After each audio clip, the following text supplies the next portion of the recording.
आपल्या सगळ्यांना मार्गदर्शन करण्यासाठी डॉक्टर बाबासाहेब आंबेडकरांच्या जीवनचरित्रावर आपल्याला माहिती सांगण्यासाठी छत्रपती संभाजीनगर औरंगाबाद येथून अतिरिक्त जिल्हाधिकारी additional collector Anjali Dhanorkar madam आलेले आहेत। मॅडम ह्या माझ्या औरंगाबादमध्ये वरिष्ठ अधिकारी होत्या।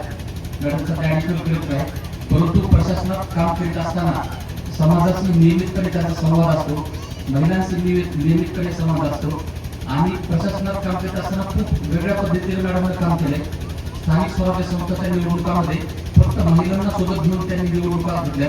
त्याची दखल महाराष्ट्र सरकारने देशाने देशपातळीवर त्याची दखल घेतलेली आहे। मॅडमचे 3 पुस्तकं प्रसिद्ध झालेले आहेत। वेगवेगळ्या पुस्तकांचं त्यांनी भाषांतर केलेलं आहे आणि डॉक्टर बाबासाहेब आंबेडकर मराठवाडा विद्यापीठ, स्वामी रामानंद तीर्थ नांदेड विद्यापीठ आणि संत गाडगेबाबा अमरावती विद्यापीठ इथल्या अभ्यासक्रमामध्ये मॅडमच्या पुस्तकातले काही भाग, मॅडमचे लेख आपल्याला आढळून येतात। तसेच मॅडम मोटिवेशनल म्हणजे विद्यार्थ्यांना प्रोत्साहन देण्यासाठी प्रेरणात्मक भाषण युट्यूबवर बरेच आहेत। आपण युट्यूबवर गेलात मॅडमचं नाव टाकलं तर आपल्याला त्यांचे असंख्य व्हिडिओ दिसतील। आज मॅडम खास छत्रपती संभाजीनगरवरून सकाळी 7:30 वाजता निघालेले आहेत आणि इथं आपल्याला मार्गदर्शन करण्यासाठी आले। त्यामुळे आता जास्त वेळ न घेता मॅडमला अशी विनंती करतो की त्यांनी आम्हाला डॉक्टर बाबासाहेब आंबेडकरांच्या जीवनचरित्रावर मार्गदर्शन करावं।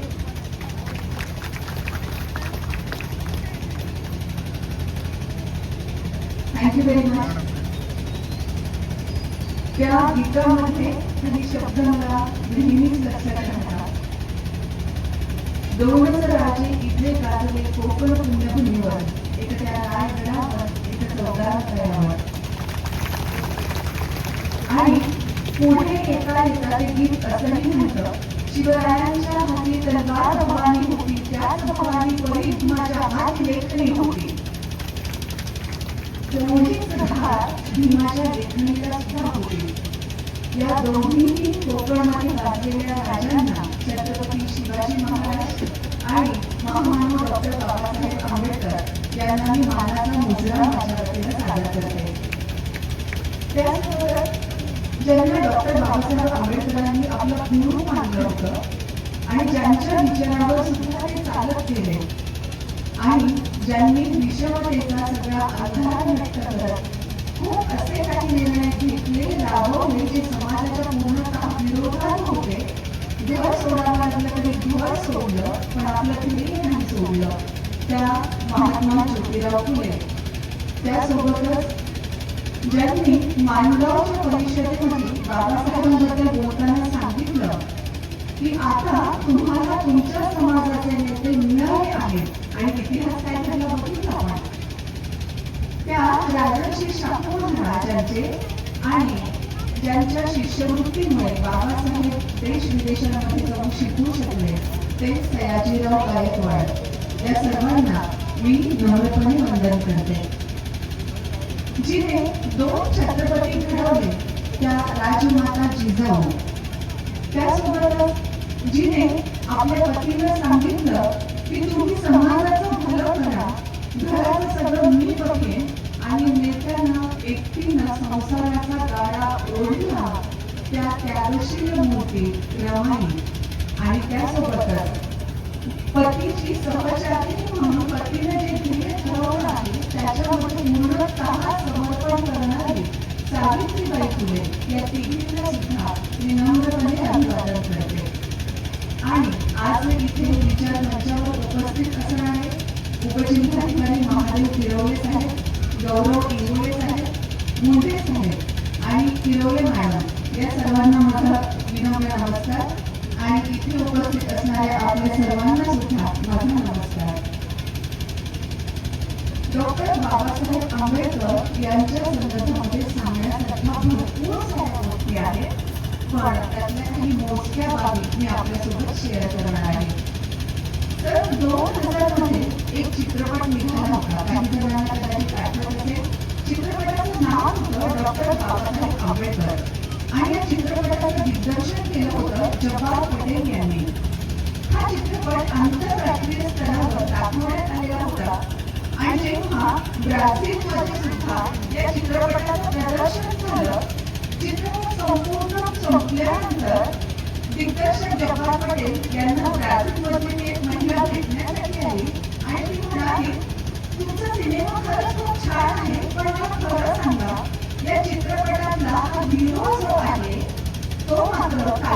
आहे ना?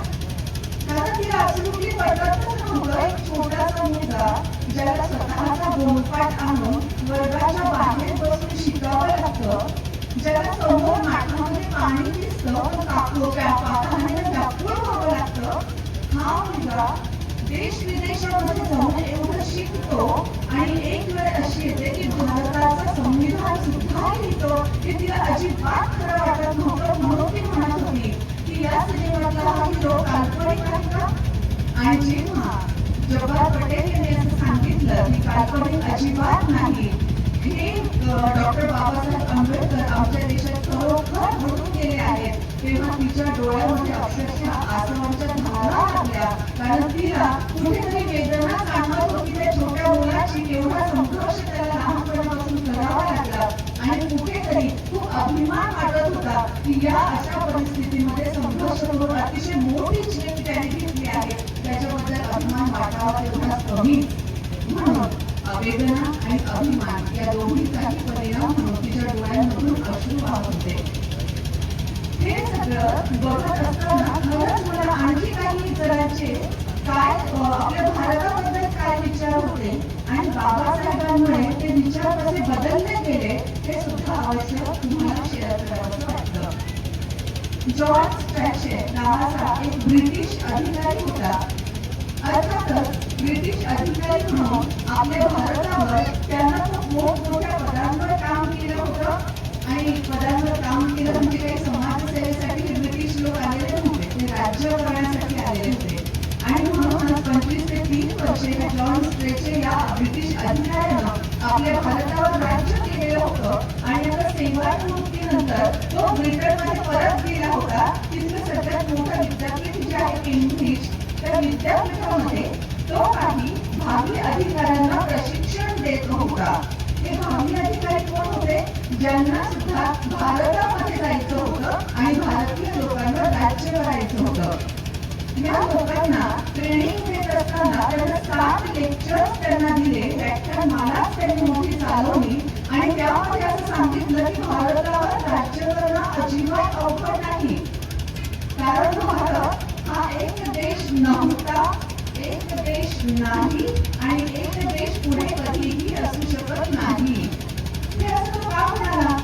कारण त्यांना स्वतःच्या सेवा कालावधीमध्ये पाहिलं होतं की भारतामध्ये इतक्या भाषा आहेत, त्या भाषेची रूपं सुद्धा इतकी वेगवेगळी आहेत आणि खरंच आहेत ना, म्हणजे आपण मराठी बोलतो की मराठीचे पण किती रूप आहेत, बुलढाण्याची मराठी वेगळी आहे, खानदेशची वेगळी आहे, आणखी कोल्हापूरची वेगळी आहे, संभाजीनगरची वेगळी, पुण्याची वेगळी, म्हणजे एक भाषेचे वेगवेगळे रूप आहेत. म्हणून हा जॉन स्ट्रॅचेट सांगत होता की तिथे एवढी सगळी विविधता आहे, भाषेची आहे, धर्माची आहे, पंथाची आहे, जातीची आहे आणि या सगळ्यानुसार त्या प्रत्येकाच्या रूढी, प्रथा, परंपरा, सणवार सगळं वेगळं आहे. म्हणून भारत हा एक देश नाहीच होय. जसा युरोप खंड आहे आणि त्या युरोप खंडामध्ये अनेक देश आहेत, तसं आपल्याला हवं तर म्हणता येईल की भारत हा एक खंड आहे आणि त्या खंडामध्ये वेगवेगळे विभाग आहेत. पण बाबासाहेबांनी त्यांचं हे म्हणणं कम्प्लिटली खोटं ठरवलं की आता 75 वर्षांच्या स्वातंत्र्यानंतर आपल्याला लक्षात येतं की नाही. कारण झालं काय, जॉन स्ट्रॅचेट यांनी काय केलं, त्यांनी सगळी बघितली की विविधता बघितली, भारतात किती प्रकारची विविधता आहे आणि विविधता असणं हा निगेटिव्ह पॉइंट आहे असं त्यांना वाटत होतं. पण याच विविधतेला बाबासाहेबांनी एक सकारात्मक पॉइंट ठरलं आणि याच विविधतेची गुंफण संविधानामध्ये अशा रीतीने तयार केली की 75 वर्ष उलटून गेल्यानंतर सुद्धा आपला भारत देश सक्षमतेनं मजबूतरित्या तसाच टिकून राहिलेला आहे. जॉन स्ट्रॅचेट यांनी 25 ते 30 वर्ष इथे राज्य केलं, पण तरीही त्याला भारतीय माणूस समजला नाही. बाबासाहेब मात्र देश विदेशात गेले, भरपूर सारी पुस्तकं त्यांनी वाचली आणि आपला भारतीय माणूस जगभर शोधला. त्याला काय हवं आहे बरोबर त्यांना माहित होतं आणि म्हणूनच त्या सगळ्या तरतुदी त्यांनी संविधानामध्ये करून ठेवल्या, ज्या संविधानाच्या आधारावर आजही आपण आपल्या देशाचा कारभार चालवत आहोत. जॉन स्ट्रॅच नंतर आणखी एक उदाहरण मला द्यावंसं वाटेल विन्स्टन चर्चिल यांचं. जेव्हा आपल्या भारत देशाला स्वातंत्र्य द्यायचं की नाही द्यायचं याची चर्चा तिकडे लंडनमध्ये इंग्लंडमध्ये सुद्धा चालू होती, तेव्हा तिथले पंतप्रधान होते विन्स्टन चर्चिल, ज्यांचा या भारतीय स्वातंत्र्याला पूर्णपणे विरोध होता. आणि त्यांचं म्हणणं असं होतं, हा वाईट शब्दांमध्ये त्यांनी त्यांचं म्हणणं मांडलं होतं की भारताला जर स्वातंत्र्य दिलं तर हा देश अगदी काही कालावधीमध्ये दुष्ट, फसव्या आणि अतिशय वाईट असणाऱ्या लोकांच्या हातामध्ये जाईल. हे लोक आपापसात भांडण करत राहतील आणि भारतात लवकरच अराजकता माजेल. पण पुन्हा ज्या संविधानाच्या आधारावर आपला देश चालवला जातो त्या संविधानामध्ये अशा सगळ्या काही तरतुदी आहेत की अशी अराजकता येऊ शकतच नाही. आणि म्हणूनच तर पुन्हा तेच म्हणावं लागेल की विन्स्टन चर्चिलचंही म्हणणं बाबासाहेबांच्या संविधानानं पूर्णतः खोटं ठरवलेलं आहे. आणि म्हणूनच आजही 75 वर्ष उलटून गेल्यानंतरही आपल्या भारत देशामध्ये लोकशाही कायम आहे. त्यासोबतच काही वर्षांपूर्वी जेव्हा बराक ओबामा अमेरिकेचे राष्ट्राध्यक्ष होते तेव्हा भारताच्या भेटीवर आले होते. त्यांनी पुस्तक आपल्या देशाच्या भारतीय पंतप्रधानांना मनमोहन सिंग यांना जेव्हा गिफ्ट दिलं तेव्हा त्या पुस्तकावर लिहिण्यात आलेलं होतं, from the largest democracy to the largest democracy. America हा देश साधारणतः 250 पेक्षाही वर्षांपासून लोकशाही देश आहे. म्हणजे सगळ्यात जुनी लोकशाही जी आहे अमेरिका त्या लोकशाहीपासून तर सगळ्यात मोठी लोकशाही जी आहे भारत त्या लोकशाहीला हे पुस्तक संबंधित या अर्थाने त्यांनी त्यावर लिहिलेलं होतं. पण त्याच वेळी आपल्याला हे लक्षात घेतलंच पाहिजे, अमेरिका भलेही अगदी जुनी लोकशाही आहे, आपण आता 75 वर्षांचे लोकशाहीमध्ये झालो आहोत, पण अमेरिका 250 पेक्षा जास्त वर्षांची जुनी लोकशाही आहे. पण या अमेरिकेमध्ये महिलांना मताचा अधिकार मिळवण्यासाठी खूप संघर्ष करावा लागला. पण आपल्या भारतामध्ये मात्र आपल्या सगळ्यांना मताचा अधिकार अजिबात संघर्ष न करता मिळाला. म्हणून तर बाबासाहेबांचं म्हणणं असं होतं की लोकशाही सत्ता म्हणजे असा सत्तापालक की जो रक्ताचा एकही थेंब न सांडता होतो. आणि म्हणूनच आपल्याला मताचा अधिकार दिला आहे आणि त्या आधारावर जेव्हा आपल्याला सत्ता पालट करायचा असतो तेव्हा आपण तो सत्ता पालट करतो. अमर्त्य सेन होते ज्यांना नवोदय पारितोषिक मिळालं अर्थशास्त्रामधलं. त्यांनी असं म्हटलंय की बाबासाहेब आंबेडकर हे फक्त संविधान निर्माते होते असं अजिबात नाही, तर अर्थतज्ञ म्हणून ते अति जागतिक स्तरावरचे विचारवक्ता होते. आणि त्यासोबतच बाबासाहेब यांचा बेसिक पाया जो होता तो सामाजिक न्याय, समता आणि बंधुता यावर होता. म्हणूनच मानवता त्यांनी जी सांगितली ती संपूर्ण जगासाठी उपयोगी ठरणारी आहे. हे सगळं ऐकल्यानंतर खरंच आपण एवढ्या चांगल्या देशामध्ये जन्माला आलो आहोत की आपले पूर्वज असे होते ज्यांनी इतके चांगले विचार आपल्याला दिले, याच्याबद्दल डेफिनेटली आपल्याला अभिमान वाटतो. बाबासाहेबांचं एक धोरण होतं की आपल्याला जिथून जाईल तिथून ज्ञान घ्यायचं आहे. म्हणून मग त्यांनी शिक्षण घेतलं, ठिकठिकाणाहून शिक्षण घेतलं. फक्त शिक्षण घेतलं एवढं नाही तर ते भरपूर सारी पुस्तकं वाचत होते. आपल्या सगळ्यांना माहित असेल की 50,000 पुस्तकांपेक्षाही जास्त त्यांची पुस्तकं होती जी त्या काळामध्ये एका माणसाकडे असणारी सगळ्यात जास्त संख्या होती. पुस्तकांसाठी बाबासाहेबांनी आपल्या घरामध्ये अख्खा एक मजला तयार केला होता. एवढं त्यांचं पुस्तक वाचन होतं. हे सगळं त्यांना का वाचायचं होतं किंवा एवढा सगळा अभ्यास त्यांना का करायचा होता? कारण त्यांना माहित होतं की वर्षानुवर्ष आपला समाज जो कितपत पडलेला आहे, या समाजाला जर वर आणायचं असेल तर शिकण्याशिवाय किंवा शिक्षणाशिवाय पर्यायच नाही. म्हणजे एकदा कोणीतरी त्यांना विचारलं की बाबासाहेब तेवढं रात्र जागून वाचत राहता, अभ्यास करत राहता, तेव्हा बाबासाहेबांचं उत्तर असं होतं, माझा समाज जो पिढ्यानपिढ्या अन्यायामध्ये राहिलेला आहे, त्या समाजाला जर त्याचे हक्क मिळवून द्यायचे असतील तर मला जागलंच पाहिजे. कुणीतरी त्यांना जेव्हा विचारलं की हे सगळं करत असताना तुला कंटाळा येत नाही का, तेव्हाही बाबासाहेबांचं उत्तर असं होतं, शेवटी मनुष्यच ते, पण बाबासाहेबांचं उत्तर असं होतं, कंटाळा आला तरी त्याच क्षणी माझ्या डोळ्यासमोर राजर्षी शाहू महाराजांचा चेहरा उभा राहतो, माझ्या समाज बांधवांचे चेहरे उभे राहतात आणि माझा कंटाळा येण्याच्या अगोदर पळून गेलेला असतो आणि पुन्हा माझं ज्ञान संपादनाच्या तयारीला लागलेलो असतो. एवढं सगळं अभ्यास त्यांना का करायचा होता? कारण त्यांना माहित होतं की जर आपल्या समाजाला वर काढायचं असेल, त्यांना घेऊन यायचं असेल तर डेफिनेटली आपल्याला कायदा माहित असला पाहिजे. राजकीय परिस्थिती व्यवस्थित करण्यासाठी आपल्याला ते राजकीय परिस्थिती कशी असते, कोणती चांगली असते याचा अभ्यास करणं गरजेचं आहे.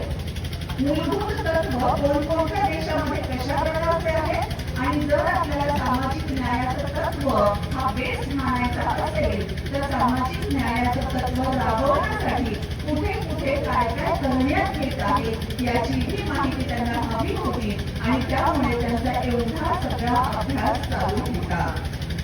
आणि या ठिकाणी मला एका राजकुमारीची गोष्ट तुम्हाला सांगावीशी वाटते. ही राजकुमारी अतिशय विद्वान, इतकी विद्वान की जेव्हा तिचं लग्न करण्याचं वय झालं तेव्हा तिनं अट ठेवली की मी माझ्यापेक्षाही जास्त विद्वान असणाऱ्याच विद्वानाशी किंवा तरुणाशी लग्न करणार आहे. झालं. मग राजाने सगळ्यांना सांगितलं, मोठमोठे विद्वान येऊन तिच्याशी चर्चा करू लागले, पण ती खरोखरच एवढी हुशार होती की ती प्रत्येकाला हलवून टाकायची आणि प्रत्येक जण हरल्यानंतर तर लग्न करण्याचा प्रश्नच नाही. आता राजाला चिंता वाटू लागली की प्रत्येक विद्वान वेगवेगळ्या क्षेत्रात राहणार, वेगवेगळ्या ठिकाणचा आणला, तरी तिथे आपली राजकुमारी त्याला हलवून टाकत आहे. अशा परिस्थितीमध्ये तिचं लग्न काय कसं करता येईल? म्हणून शेवटी राजानेच एक उपाय ठरवला. त्यांनी जो एक विद्वान त्याला स्वतःला जावई म्हणून आवडलेला होता त्याला बोलवलं आणि वेगवेगळ्या क्षेत्रात विद्वान असणाऱ्या 10-12 जणांना बोलवलं आणि त्यांचा प्लॅन असा ठरला की जो हा राजाला आवडलेला विद्वान होता त्यानं मौन धारण करायचं.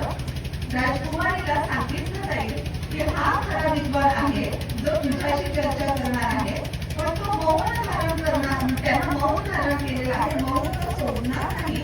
तो काही हातवाऱ्याने उत्तर सांगेल आणि त्याच्या हातवाऱ्यांचे उत्तर, त्याचा अर्थ ते बाकीचे विद्वानांपैकी कोणीतरी सांगेल. आता झालं काय? ज्या प्रश्नांचे उत्तर या खऱ्या विद्वानाला येत होते किंवा त्या राजाला आवडलेल्या विद्वानाला येत होते, तो त्याचे हातवारे करायचा आणि कोणी त्याला उत्तर द्यायचं. पण काही प्रश्न असे होते की त्याचं उत्तर यालाही माहित नव्हतं. मग खरं तर तो ती सगळी चर्चा हरला असता आणि त्यालाही निघून जावं लागलं असतं. पण आता साथीला हे आणखी 10-12 विद्वान होते म्हणून तो कुठलेही हातवारे करायचा आणि त्या क्षेत्रातलं तिने जो प्रश्न विचारला त्या क्षेत्रातलं जे जाणकार विद्वान असेल ते त्याचं बरोबर उत्तर द्यायचं आणि राजकारण्याला वाटायचं, अरे वा, याला हातवारे इतके व्यवस्थित पद्धतीने गेले, आपलं उत्तर बरोबर मिळालेलं आहे. त्या राजकुमारीचं काय पुढे झालं हा काही आपला विषय नाही म्हणून मी ते सांगणार नाही, ते तुम्ही नंतर शोधत बघा काय झालं ते. माझा सांगण्याचा मुद्दा इथे आहे, इथे काय परिस्थिती होती, राजकुमारी एकटी होती आणि ती प्रश्न विचारत होती आणि उत्तर देणारे 10-12 जण होते. पण प्रत्यक्षामध्ये बाबासाहेबांच्या वेळेस परिस्थिती कशी होती? त्यांना विचारणारे भरपूर सारे दिग्गज होते जे स्वतः सुद्धा अभ्यासू होते आणि त्या सगळ्यांच्या प्रश्नांचं, त्यांच्या सगळ्यांच्या शंकांचं निराकरण एकट्या बाबासाहेबांना करायचं होतं. म्हणून बाबासाहेबांना माहित होतं की मी जोपर्यंत सर्वोत्तम ज्ञान प्राप्त करत नाही तोपर्यंत ह्या सगळ्यांच्या जे काही ते तर्क लढवतील, ज्या काही शंका उपस्थित करतील, त्या सगळ्यांच्या शंकांना, तर्कांना मी पूर्ण करू शकणार नाही. म्हणून मला तेवढा अभ्यास केलाच पाहिजे आणि म्हणून अगदी 18 तास बाबासाहेब अभ्यास करत होते.